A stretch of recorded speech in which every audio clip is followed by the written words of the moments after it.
அன்பு வணக்கம். பழக்கங்களால் வளமுடன் வாழ என்னதான் சொல்கிறது நம்ம திருக்குறள் தெரிஞ்சுக்கலாமா?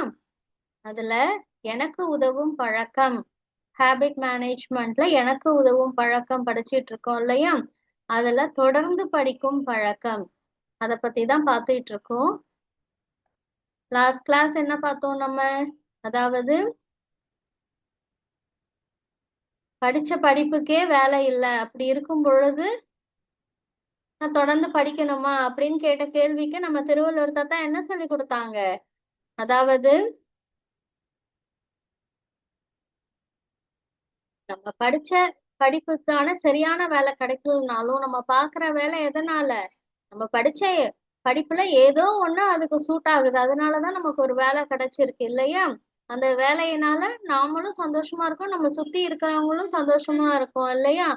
இப்படி நினைச்சவங்க என்ன பண்ணுவாங்க, இதை பார்த்தவங்க தொடர்ந்து படிக்கதான் விரும்புவாங்கன்னு அப்படின்னு சொன்னாங்க. இருந்தாலும் நம்ம செல்லக்குட்டி ஒரு டவுட் கேட்டாங்க. என்ன கேட்டாங்க? படிச்சாதான் நமக்கு அறிவு ஊறுமா? படிக்காத மேதை எத்தனையோ பேர் இருக்காங்களே அப்படின்னு சொல்லிட்டு. சரியா? அதுக்கு இன்னைக்கு நம்ம திருவள்ளுவர் தாத்தா என்ன சொல்லி தர போறாங்கன்னு நம்ம பார்க்க போறோம். இப்ப பாருங்க செல்லக்குட்டீஸ், இந்த பிக்சர்ல இப்ப நிறைய பேர் இருக்காங்க, நடுவுல ஒரு ஆள் இருக்காரு இல்லையே? எல்லாரும் அவங்கள பார்த்து என்ன பண்றாங்க? ஒரு மாதிரி கிண்டல் கேலி பண்றாங்க. சரியா? அவங்க சொன்ன ஏதோ ஒரு விஷயத்த இவங்க அக்செப்ட் பண்ணல, அதனால நடுவுல இருக்கிறவங்களுக்கு எப்படி இருக்கு? ஒரு மாதிரி கஷ்டமா இருக்கு. ஏன் அப்படின்னு பாத்தீங்கன்னா, இவங்க எல்லாம் படிச்சவங்க. இந்த நடுவுல இருக்கிறவர் என்னது? படிக்காதவர். இவர் ஏதோ ஒரு விஷயம், ஒரு டிஸ்கஷன் நடந்திருக்கு. அப்ப வந்து இவர் ஏதோ ஒரு விஷயத்த வந்து அவருக்கு இருக்கிற இயற்கை அறிவை வச்சு அவர் சொல்லியிருக்காரு. ஆனா அந்த விஷயத்த அவர் படிக்கல. ஆனா சுத்தி இருக்கிறவங்க என்ன பண்றாங்க? அவர் படிக்காம ஒரு விஷயத்த பத்தி பேசும் பொழுது அவங்களால என்ன பண்ண முடியல? ஏத்துக்க முடியல அவர் சொன்ன விஷயத்த. நீ இத பத்தி படிச்சிருக்கியா? இத பத்தி உனக்கு என்ன தெரியும்? அப்படின்னு சொல்லிட்டு என்ன பண்றாங்க? அவரு திரும்ப திரும்ப ஒரு மாதிரி கிண்டல் பண்றாங்க. சரிங்களா? அதனால படிக்காதவங்க எவ்வளவுதான் வந்து அறிவோட இருந்தாலும் அத என்ன பண்ண மாட்டாங்க? படிச்சவங்க ஏத்துக்கவே மாட்டாங்க, மதிக்கவே மாட்டாங்க. சரிங்களா? இப்ப நீங்களே எடுத்துக்கோங்களேன். இப்ப வந்து ஒரு டாக்டர் இருக்காரு.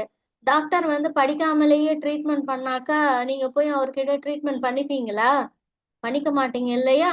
அவரு என்ன படிச்சிருக்காரு? இப்ப வந்து உங்களுக்கு வந்து உங்க ஸ்கின் சம்பந்தமா ஒரு டிசீஸ் வருது, ஒரு வியாதி நோய் வருது. அப்ப நீங்க என்ன பண்ணுவீங்க? ஸ்கின் சம்பந்தமா எந்த டாக்டர் படிச்சிருக்காரோ அவர்கிட்ட தான் போய் என்ன பண்ணுவீங்க? காமிப்பீங்க. சாதாரண டாக்டர்கிட்ட கூட போய் காமிக்க மாட்டீங்க இல்லையா?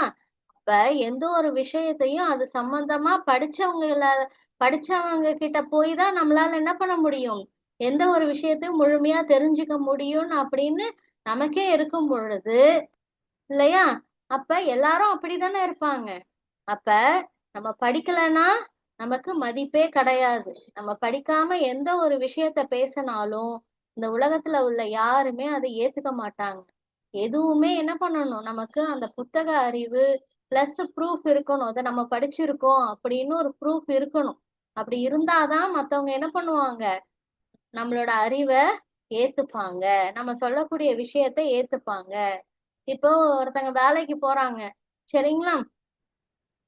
ஒரு வேலைக்கு போறாங்க. ஃபார் எக்ஸாம்பிள் வந்து இப்ப கம்ப்யூட்டர் சம்பந்தமா ஒரு வேலைக்கு போறாங்க. வேலைக்கு இன்டர்வியூ அட்டன் பண்றாங்க. அவங்களுக்கு வந்து அந்த படிப்பு படிக்கல.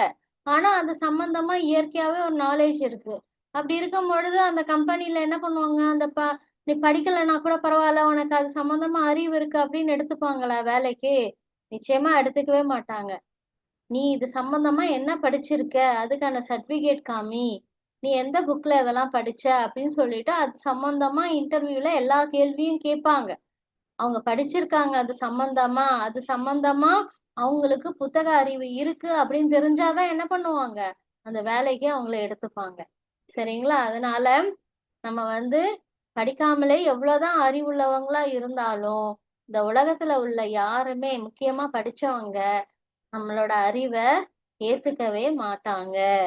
சரிங்களா? அதுதான் நம்ம திருவள்ளுவர் தாத்தா இதுல சூப்பர் டூப்பரா சொல்லி தராங்க. கல்லாதான் ஒட்பம் கழிய நன்று ஆயினும் கொல்லார் அறிவு உடையார்.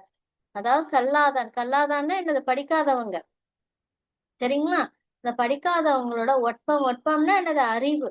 அறிவு படிக்காதவங்களோட அறிவு கழிய நன்று ஆயினும், கழியன்னா என்னது, ரொம்ப ரொம்ப நல்லா இருந்தாலும், நல்லா அறிவுள்ளவங்களா அவங்க இருந்தாலும், கொல்லார் அறிவு உடையார். யார் வந்து அதை ஏத்துக்க மாட்டாங்க, நல்லா படிச்சவங்க நிச்சயமா அதை ஏத்துக்க மாட்டாங்க.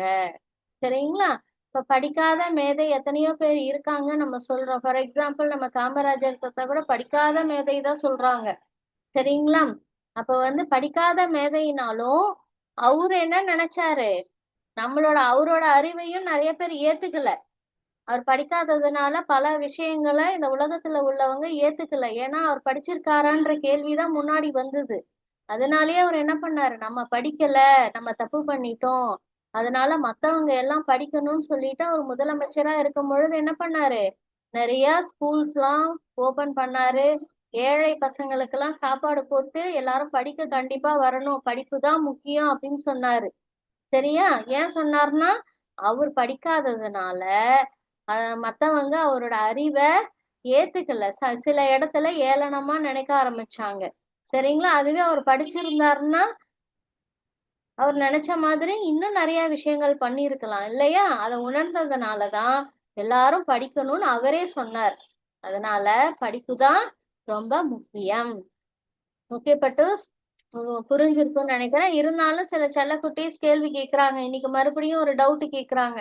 என்ன கேக்குறாங்க அப்படின்னா, இப்ப வந்து இது தெரிஞ்சிருந்தும், அதாவது படிக்கலைன்னா நமக்கு மரியாதை கிடையாது, யாரும் நம்மள வந்து நம்ம என்னதான் சொன்னாலும் நம்மளுடைய அறிவை ஏத்துக்க மாட்டாங்க அப்படின்னு தெரிஞ்சிருந்துமே பல பேர் படிக்காம தான் இருக்காங்க.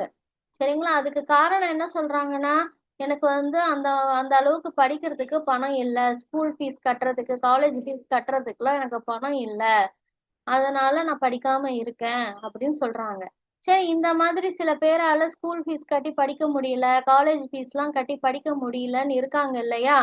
அந்த மாதிரி இருக்கிறவங்களுக்கு நீங்க என்ன அட்வைஸ் பண்ணுவீங்க? அவங்க தொடர்ந்து படிக்கணும்னா உங்களுடைய அட்வைஸ் என்ன அப்படின்ட்டு சூப்பர் டூப்பரா சொல்லி அனுப்புங்களேன் செல்லக்குட்டீஸ். ஓகே, இதுதான் எனக்கான அசைன்மெண்ட். Thank you so much.